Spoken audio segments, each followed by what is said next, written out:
ஒரு காலகட்டத்தில் உங்களுக்கு சொல்கிறேன், காந்தி நாட்டில் உள்ள இளைஞர்களை எல்லாம் பொது வாழ்க்கைக்கு வாருங்கள் என்று அழைத்தார்.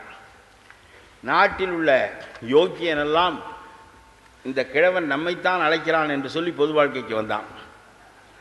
நாட்டில் உள்ள அயோக்கியனெல்லாம் இந்த கிழவன் அழைப்பது நம்மை இல்லை என்று சொல்லிவிட்டு ஒதுங்கி கொண்டு விட்டான். இன்றைக்கு கருணாநிதி போன்ற தலைவர்கள் இளைஞர்களை பொது வாழ்க்கைக்கு வாருங்கள் என்று அழைக்கிறார்கள்.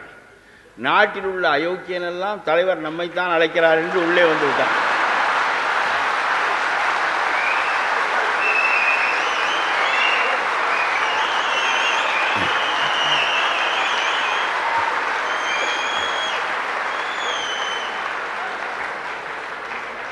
எல்லா தீங்குகளுக்கும் காரணம் அழைப்பவன் யாரோ அவனை பொறுத்து பின்பற்றுபவனின் தகுதி இருக்கிறது.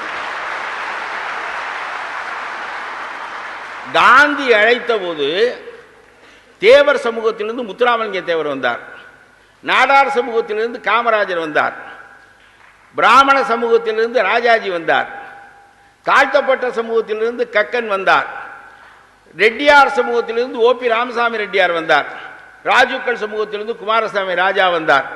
இப்படி காந்தி அழைத்த போது ஒவ்வொரு சமூகமும் தன்னிடம் இருக்கின்ற மிக உத்தமமான மிகச்சிறந்த மனிதர்களை பொது வாழ்க்கைக்கு அழைத்தது.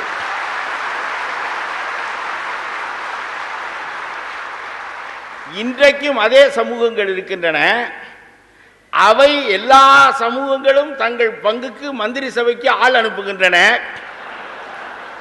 ஒரு யோக்கியன் அந்த மந்திரி சபையில், ஒரு யோக்கியன்.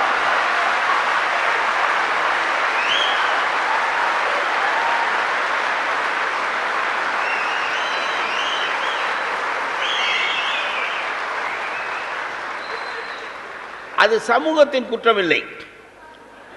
இவர்களுக்கு யார் தேவையோ அவர்களை அவர்கள் கொடுக்கிறார்கள்.